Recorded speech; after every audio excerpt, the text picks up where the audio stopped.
Tennessee State head coach Eddie George. Tigers coming off their open date.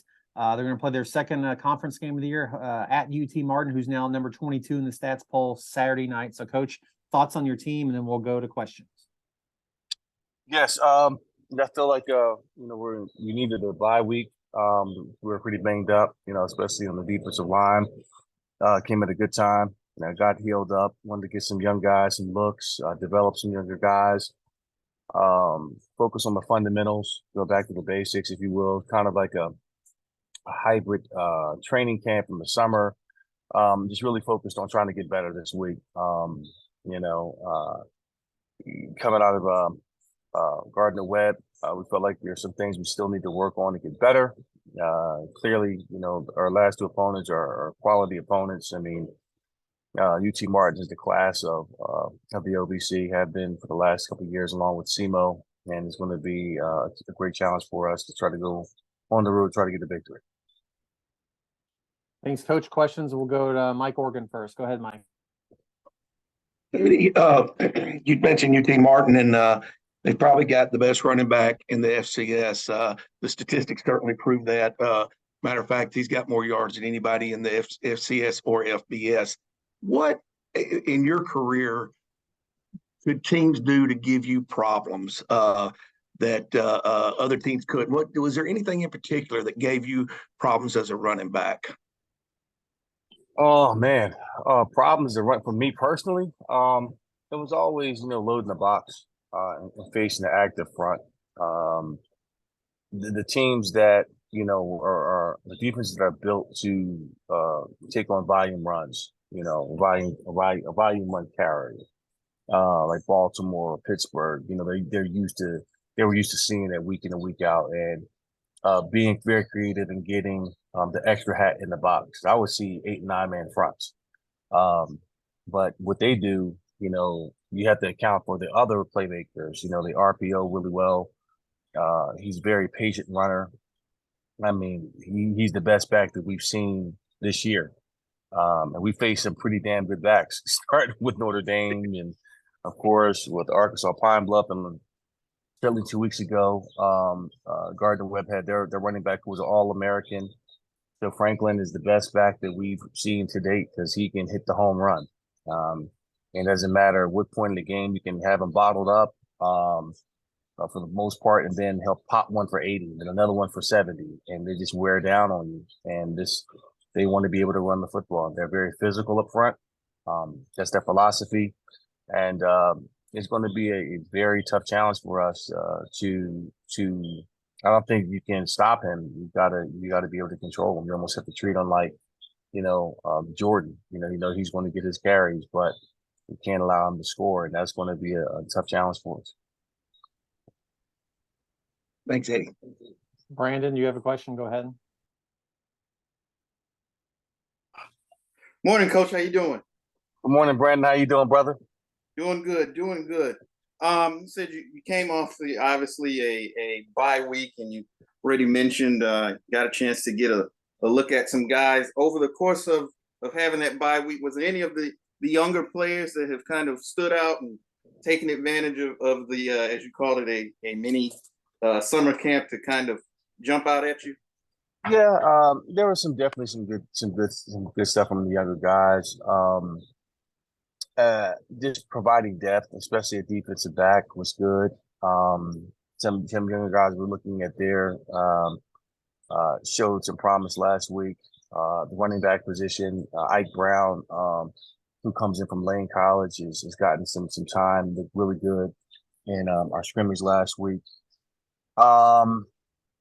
Up front, just getting the younger offensive linemen some reps, much needed reps from a physical standpoint was really good.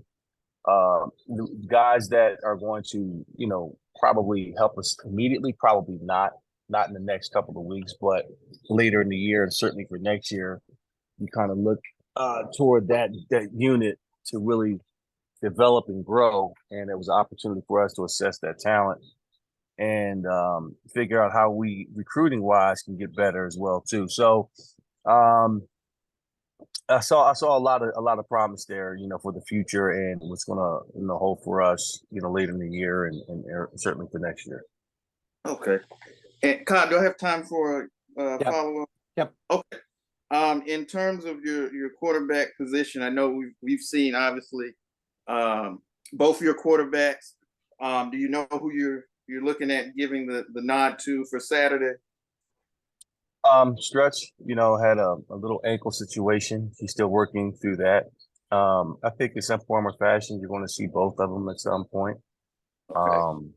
I think if Stretch is ready to go, he'll be the starter.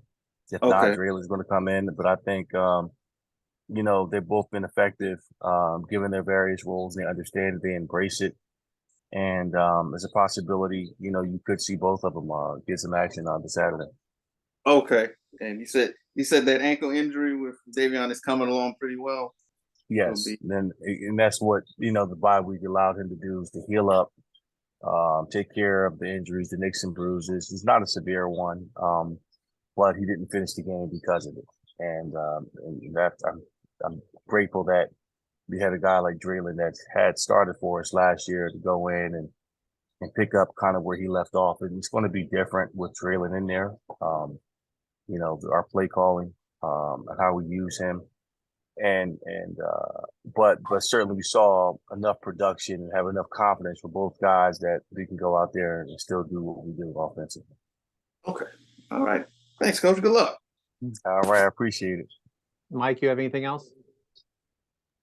No, I'm good, Kyle. Thanks so much. I got Thanks, one Eddie. more Oh, coach, okay. and we'll let Okay, you go. Now your third year and you've played teams multiple times. This is an in-state foe, so you kind of got, is there that rivalry kind of coming along, like because you want to beat him because you want to win the conference too, and the Sergeant Right. York Trophy, everything that plays into that. Yeah, I mean it's a big deal. Being here my third year, UT Martin has really been very impressive to me in terms of the overall program, what they've been able to do. Nothing but tremendous respect for Coach Simpson and his staff. And it's a game that I said, hey, this is something that we want to make a rivalry. I know the long history for them.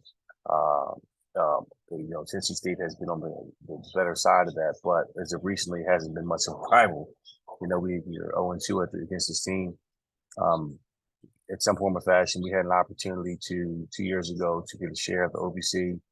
Last year, possibly have a share of it. The things have fallen into our lap.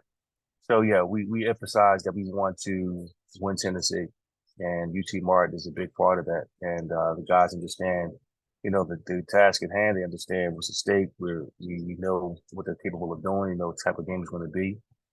It's going to be a physical one, and one that we want to be competitive in the fourth quarter. And that's the challenge for us this week. And they pose a threat in all three phases. And this team is a veteran unit that does not panic under pressure. If you get them down, they don't blink an eye.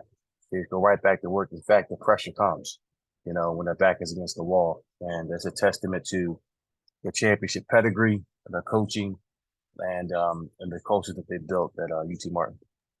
Brandon's got one more quick one, and I'll close this out. Go ahead, Brandon. Thanks. Coach, I don't know how familiar you are with the incident that happened at the Alabama State and FAMU game, where one of the Alabama State players got into it with some fans. Security guard tried to step in. He ended up smacking the security guard. And wow. I say all that. I know you've been in some intense games in college. Ohio State, Michigan, some of the other games, even in your pro career. Have you ever seen a situation like that where a player got physical with a fan or a game personnel or anything along those lines? In my time, things have gotten close, and I was not aware of the situation, didn't see all of it. But that's what happens. You have two bitter rivals, and players get into it. I mean, it can come to a situation like that. I know last year when we played Texas A&M Commerce, a few of our players on our way back to the stands were going back and forth with some of their fans, and it could have gotten out of hand, but you have to diffuse it quickly, that you have to win with class, and regardless of what other fans say to you. The scoreboard spoke for itself, and you've got to be the bigger person and walk away from it, because someone can get seriously injured and possibly lose their life in those situations. You know, this is a game, and you can't forget that. As much work that we put into it, as much passion that we put into it, you still have to understand that this is a game. This is not about life or death. And you have to be mindful of that. So I've seen it. I get it. I've been a player. You get caught up into the emotions of it, but it calls out for coaches and people that that are of authority to rectify the situation. And for someone that is trying to break up a fight or get slapped around, that's uncalled for. There's no place in the game for that foolishness. So I'm definitely not a fan of that. Absolutely, absolutely. Well, once again, thank you again, Coach, and again, good luck this weekend. I appreciate you guys. Coach, Right. thank you. We'll Have talk a to you good next week.